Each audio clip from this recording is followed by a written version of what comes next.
kemarin kita waktu mengikuti event Peparprov di Medan, itu ada atlet kita atas nama Sayed. Ya memang beliau itu dapat 2 medali emas. Cabur apa dia? Cabur tolak peluru sama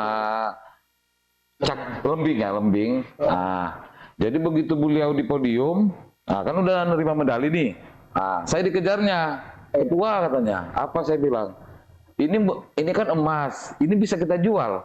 Saya sambil ketawa, saya bilang, iya, nanti kita jual sama Bapak Bupati. Saya bilang kayak gitu. Jadi apa?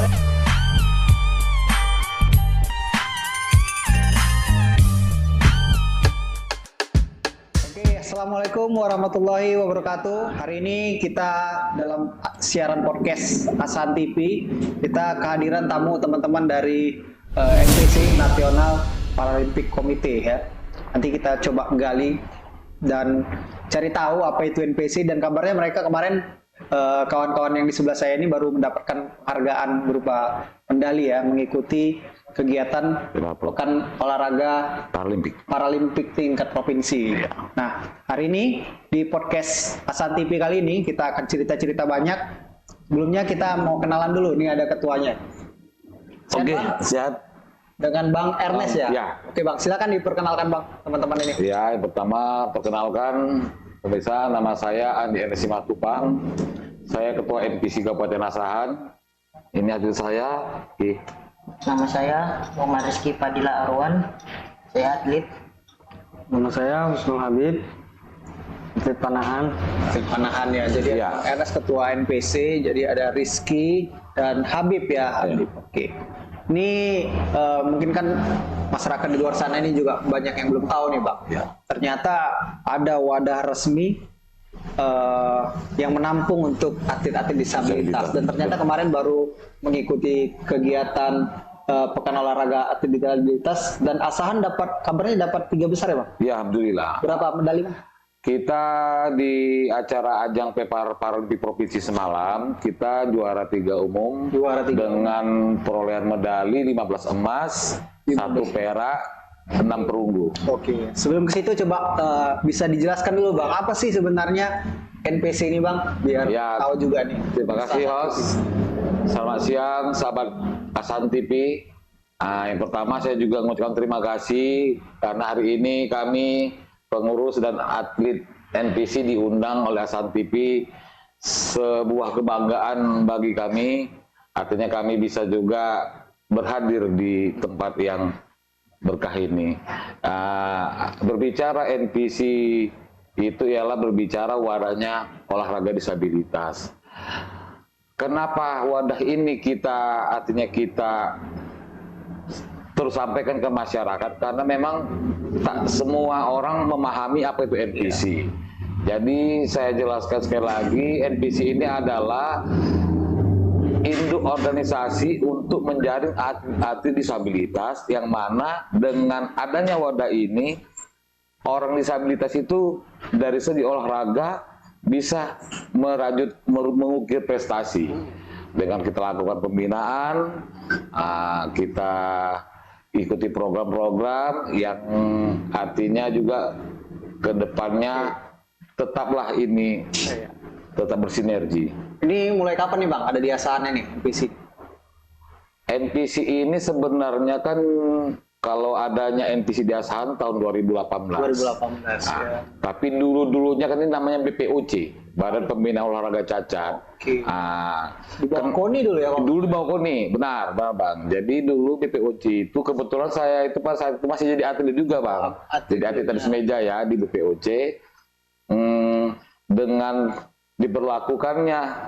tidak diberlakukannya bahasa cacat, makanya diubahlah menjadi NPC. Artinya penggunaan bahasa disabilitas itu harus lebih kita sampaikan ke masyarakat, bahwa penggunaan kata cacat itu kayaknya lebih mencederai sekali bagi seorang penyandang. Oke, jadi dulu Abang adalah mantan atlet cacat tenis meja begitu ya? Atlet disabilitas. Iya. Saya sebenarnya dari awal saya atlet normal. Oh gitu. Kalau nggak salah itu di bagian tangan kayak saya lihat ya Bang? Iya, tangan saya. Kenapa Bang? Boleh cerita sedikit? Jadi begini Bang, dulu kan saya atlet normal, ketika saya tamat SMA, ya namanya kita juga pingin merantau kan. Waktu itu SMA udah ini Masih normal. Masih normal. Nah, kita jadi atlet itu. Bahkan kita kalau ada event-event di Asan ini dulu sering mengikuti tenis meja ya, dari cabang tenis meja. Kecelakaan. Begitu kecelakaannya kita pun sama pada saat awal kita merasa aku jadi apa besok gitu kita tadi kan. Akhirnya kita bergabung sama BPOC. Itu tadi Bang. Dulu BPOC namanya. Ya, jadi kalau sekarang, kalau dulu waktu abang jadi atlet disabilitas, main tenis meja itu pakai tangan kidal apa tangan kanan? Memang sebenarnya saya dari dulu orangnya kidal. Oh iya, jadi ada keuntungan juga. Iya, artinya persoalan hanya mengurangi saja. Mengurangi. Siap. Waktu itu sempat pernah sampai juara, Bang? Saya memang, tapi agak lupa yang saya tahunnya. Saya waktu itu sekolah di Taman Siswa pernah mewakili namanya dulu pekan yang di Inalum yang untuk pelajar itu kita pernah wakili. Di tahun berapa itu kayaknya nggak salah di tahun-tahun dari dulu memang udah seorang atlet. Nah ini kan kalau disabilitas ini kan dia ada yang disabilitasnya dari lahir ya Bang. Iya. Ada yang memang dia disabilitas karena kondisi, karena kecelakaan. Mungkin Bang Husnul ini boleh dilihat ini kakinya ya Bang. Ya ini kakinya diamputasi ya. Diamputasi ini Bang Rizky usia berapa? 21. Husnul usia 26 tahun. 26. Kalau Husnul ini kita lihat kakinya ya cacat ya, maaf ya. Kalau Rizky memang bawaan dari lahir, mungkin postur tubuhnya kecil ya. Unik dia, bukan kecil Bang, unik. Nah, kita coba ke Rizky dulu nih. Rizky ini kemarin di kalungnya ada 2 medali ya. 2 apa 3 tuh? 3 ya, 2 emas kayaknya ya. 2 emas, 1 perak ya. Apa itu Rizky? Rizky ngikuti apa kemarin? Kalau ini kemarin itu perlombaan lempar cakram. Oke. Satunya lagi emas. Ini emas tolak peluru. Emas, oke. Ya. Ini lempar lembing. Oh, jadi ketiganya dari atletik ya Bang? Iya, atletik. Iya, oke.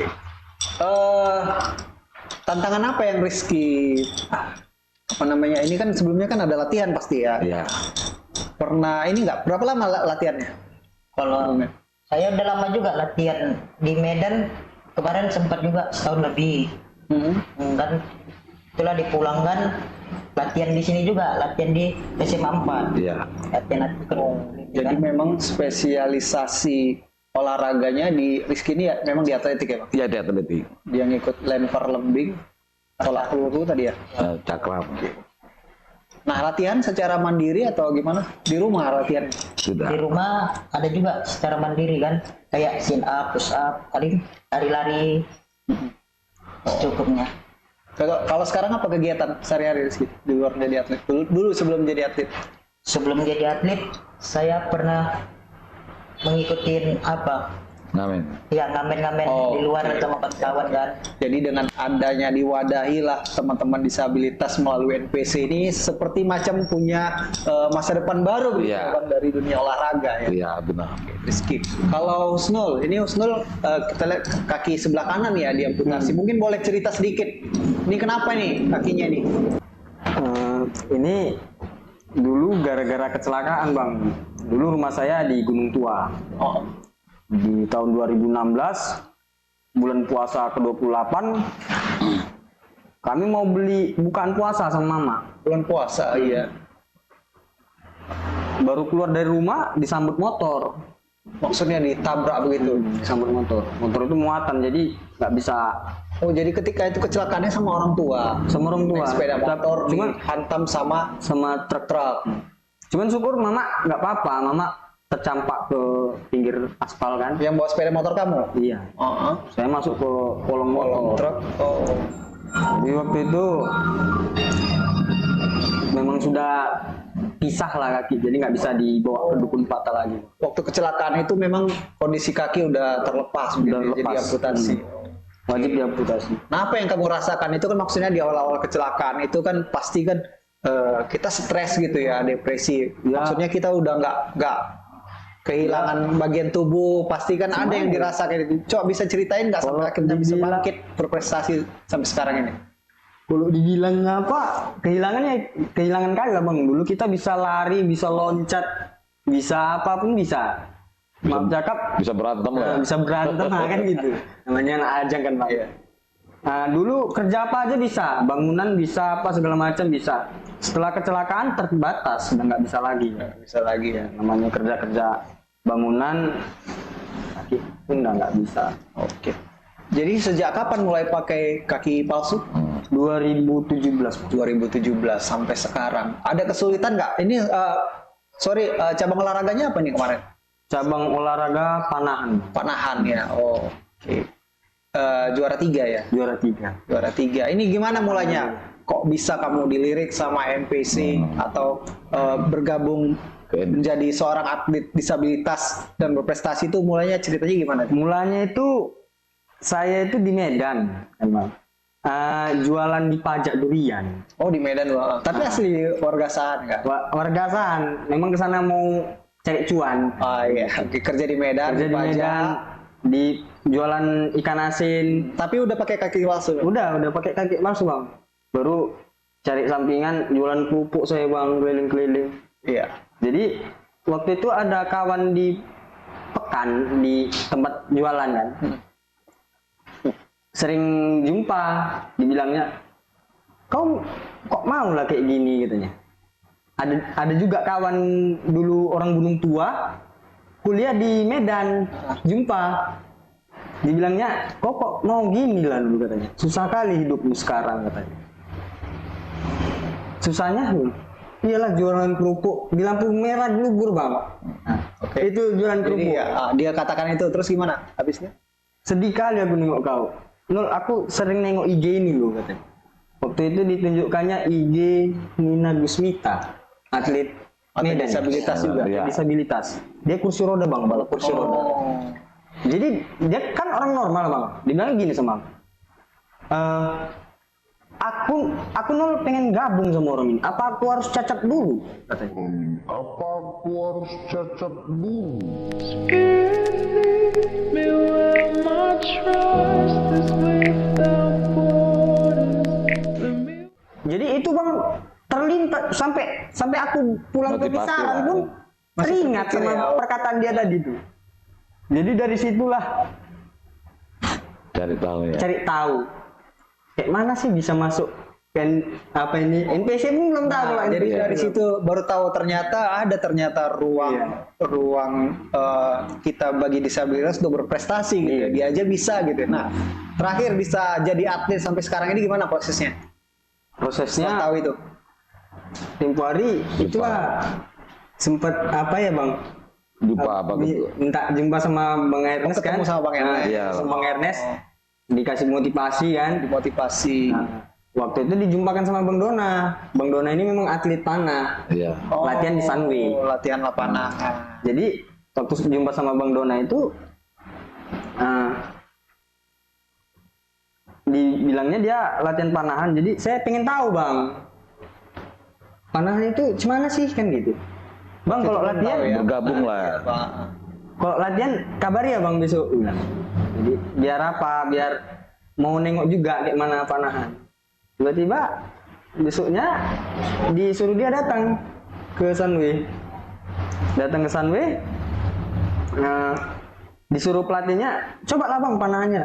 Waktu saya tengok pertama kali orang itu memanah, waktu melihat aja, wah gampang ini, gitu. Tapi setelah dipegang, rupanya susah. Akhirnya itu terus latihan. Nah, makanya Iya. sekarang. pengen tahu Bang. Nah itu dia. Nah, kalau nih Rizky nih, kita belum gali tadi ceritanya. Awal ketemunya Bang Ernest dan jadi atlet lu gimana dulu? Di NPC bergabung. Waktu itu saya lagi ngamen di Gambir Baru. Mau maghrib lah itu kan. Jumpa ketua ini lagi makan bareng keluarganya kan. Oh, gitu. Situ posisi saya sebagai ngutip lagi disuruh kawan kan. Gantian lagi ngutip. Nah, ya situlah kutipan jumpa giliran meja ketua ini saya minta kan. Misi Pak, disitulah Bang Andi ketua ini kan. Bilang kamu mau ikut olahraga kayak gini katanya gitu. Tunjukkanlah orang-orang macam awak kan. Ditunjukkan Sama-sama dari ya, video. HP, gitu. YouTube ya. Sama Bang nggak yakin. Kapan itu? 2000 19. 2019, kita 2019. Sekitar 4 tahun yang lalu. Oke. Ya awak nggak ini ya nggak percaya. Abang ini nggak kenal apa-apa kok ajak tiba-tiba gitu kan. Artinya Bang Ernest melihat, oh ini kayaknya Potensi, bisa. iya. Potensi ya Bang. Kok ngajak tiba-tiba nggak kenal kok pede kali gitu kan kan. Ah, Minta dulu nomormu itulah kasih nomor Facebook kan. dari situlah Ya. berkabar ya. Datanglah ketua ini ke rumah kan. Ditunjukkan sama orang tua kan, ini macammu nih orang ini bisa prestasi dengan olahraga kayak gitu. Setelah awak kan, oh yakin lah awak kan, kawan-kawan awak kayak gini semua, tahu apa dengan olahraga. Nah orang tua terakhir support. ya, Ya, orang support. Nah Rizky ini kan dari lahir ya, dari lahir kondisinya seperti ini. Tentu waktu kecil-kecilnya dulu kenyang lah dibully begitu ya. Mungkin bisa cerita sedikit, ini kan kalau sekarang udah jadi atlet waktu latihan, ada nggak yang meragukan, kamu kan maaf nih badanmu kecil gini aku bisa gitu. Ada pengalaman itu nggak lu? Waktu sekolah saja, saya dulu jalan pinggir pasar aja, dibilang, ih anak kecil apa gini segala macam kan, dibilangin dibully apa kan, udahlah terus bully lama-lama kan kayak mana ya. Lebih. Ada perasaan motivasi begitu dalam diri ya kalian gitu. Jadi ada kawan juga kan ngasih semangat kan, udah gabung sama kami aja. Kawan itulah yang ngasih awak pede gitu kan, dibawanya main ke warnet gitu kan, jadi makin lama makin pede awak, jumpa sama orang-orang kan. Dari situlah timbul pede awak kan, dia jadi orang nggak ngaruh lagi gitu karena udah pede apa. Awak putus sekolah itu SMP kan, SMP ya, ikut di jalanan, saking kan pedenya tidur di jalanan, tinggal di jalanan, ikut-ikut anak pang gitulah. Oke. Saking pedenya. Saking sudah iya, karena udah kenyang ya begitu udah sering dihadapi. Ya. Saking ada pedenya. Oke, nah kita kembali ke Bang Ernest dulu. Kira-kira nih Bang, apa yang membuat Abang bersemangat? Abang kan sebagai atlet juga, mantan atlet juga, melihat teman-teman disabilitas ini, Abang rasa potensi mereka bisa digali begitu dan bisa berprestasi. Apa yang membuat, yang melatar belakangnya Bang melihat itu semua Bang? Yang melatar belakangi saya artinya ingin supaya gimana disabilitas ini minimal sejahtera lah orang ini kan, karena berawal dari diri saya sendiri. Ketika pertama kali saya yang terlahir normal akhirnya menjadi seorang penyandang disabilitas, saya merasakan bahwa seperti apa ya, rasa keterpurukan yang luar biasa. Ya alhamdulillah sering waktu saya akhirnya bisa melepas ini semua. Kita juga dari dulu memang kalangan kita sama orang normal, kita sering bergaul. Jadi timbul di benak saya, ketika ada adik saya seorang penyandang, siapa lagi yang akan memperhatikan mereka kalau nggak kita ataupun saya yang pernah merasakan hal yang sama. Ini melatar belakangnya awalnya. Kalau sekarang ada berapa jumlah atlet kita Bang yang bernaung di bawah MPS yang dibina? Kurang lebih kita sekitar 23. Mengikuti berapa cabur mereka? Cabur ada panahan, renang,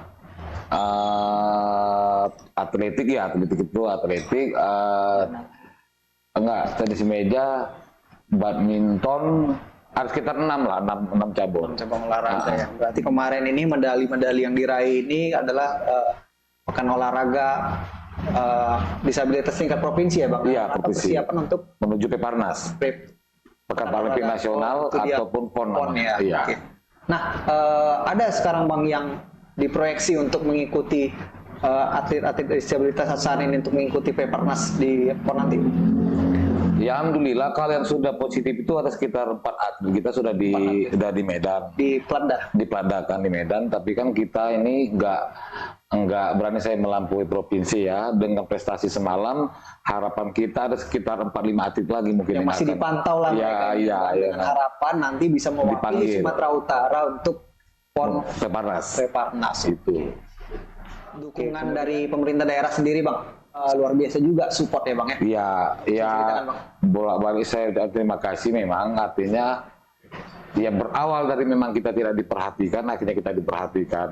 Ya sebenarnya memang ini persoalannya harapan kita ya terus kita dalam perhatian pemerintah, karena kan prestasi ini juga warna di sebuah kabupaten. Artinya ketika berbicara prestasi, berarti berbicara apa yang kurang dari pembinaan ini tadi. Nah, kita harapan kita ke depannya lebih diperhatikan lah. Nah, itu tadi cerita tentang dukungan Pemkot Asahan, artinya pemerintah daerah tidak membedakan lah begitu ya Bang, antara atlet yang normal dengan atlet yang disabilitas. Buktinya teman-teman dari atlet disabilitas ini ternyata bisa berprestasi di tingkat provinsi ya Bang. Nah, mungkin ini ada pertanyaan lain ini juga dari teman-teman yang lain. Ada nggak Bang cerita lucu nih, cerita unik yang dialamin baik Abang sendiri atau teman-teman yang lain tentang prestasi kawan-kawan kita ini Bang? Ya, terima kasih. Memang ada cerita lucu kemarin kita waktu mengikuti event Peparprov di Medan. Itu ada atlet kita atas nama Sayed. Ya, memang beliau itu dapat 2 medali emas. Cabur apa dia Bang? Cabur tolak peluru sama lembing ya, lembing. Nah, jadi begitu beliau di podium, nah kan udah nerima medali nih. Nah, saya dikejarnya, ketua katanya. Apa saya bilang? Ini kan emas, ini bisa kita jual. Saya sambil ketawa, saya bilang, iya, nanti kita jual sama Bapak Bupati. Saya bilang kayak gitu. Jadi apa reaksi ya Bang?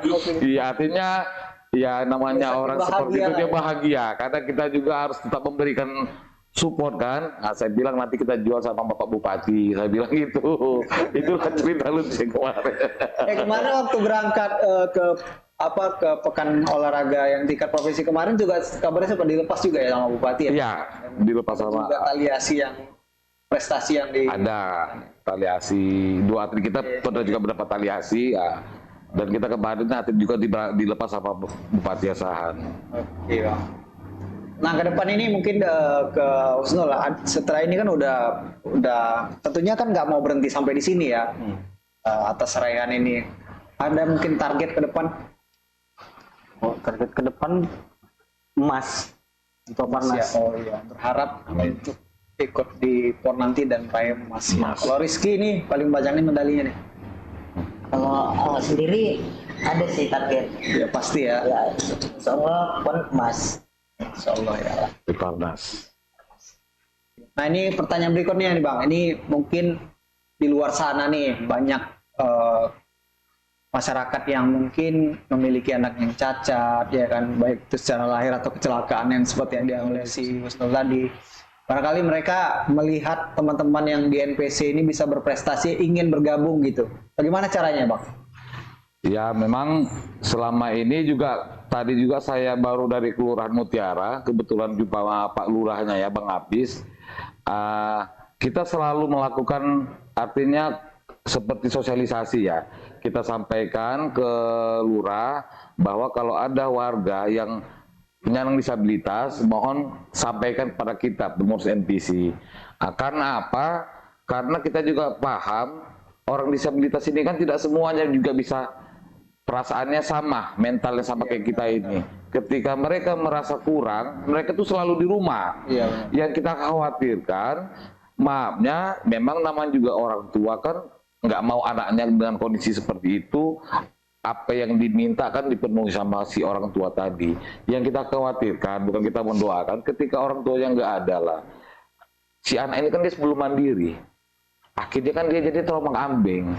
Nah, makanya harapan kita dengan adanya NPC ini, ya mohon sama kita bergabung. Enggak pun kita berbicara olahraga, kita berbicara gimana bahwa kita menyikapi hidup ini dengan kekurangan yang kita rasakan ini. Oke, berarti ya gini, nggak pun dia bergabung di NPC untuk mengikuti salah satu cabang olahraga tertentu, paling tidak dia ketemu sama teman-teman wadahnya. yang sama, sehingga malah tahu ke depan dia bisa termotivasi. Betul. Ada keinginannya melirik salah satu cabang olahraga, dia bisa diberdayakan. Iya, betul. Oke, bagus sekali ini mungkin. Oke, teman-teman Asahan TV, itulah dia sedikit cerita tadi, berbagi cerita dari teman-teman penyandang disabilitas NPC yang mereka ternyata memiliki prestasi walaupun di balik kehidupan mereka yang tidak sama dengan kita yang orang normal, mereka bisa berbicara banyak dengan prestasi. Harapan kita juga melalui tayangan atau siaran ini barangkali ada masyarakat yang memang memiliki seperti yang disampaikan oleh Bang Ernest tadi, ya silakan aja untuk bergabung begitu, siapa tahu bisa bisa meningkatkan kepercayaan dirinya dan bisa berprestasi ke depannya. Saya pikir itu cerita hari ini yang bisa kami bagikan dari Hasan TV. Terima kasih Bang. Siap. Teman-teman NPC, Rizky, ada Husnur, Bang Ernest sudah kemari bertandang ke studio kita yang begini. Ke depan kita akan jumpa lagi di episode yang lainnya dan dengan cerita-cerita unik lainnya. Terima kasih. Assalamualaikum warahmatullahi wabarakatuh.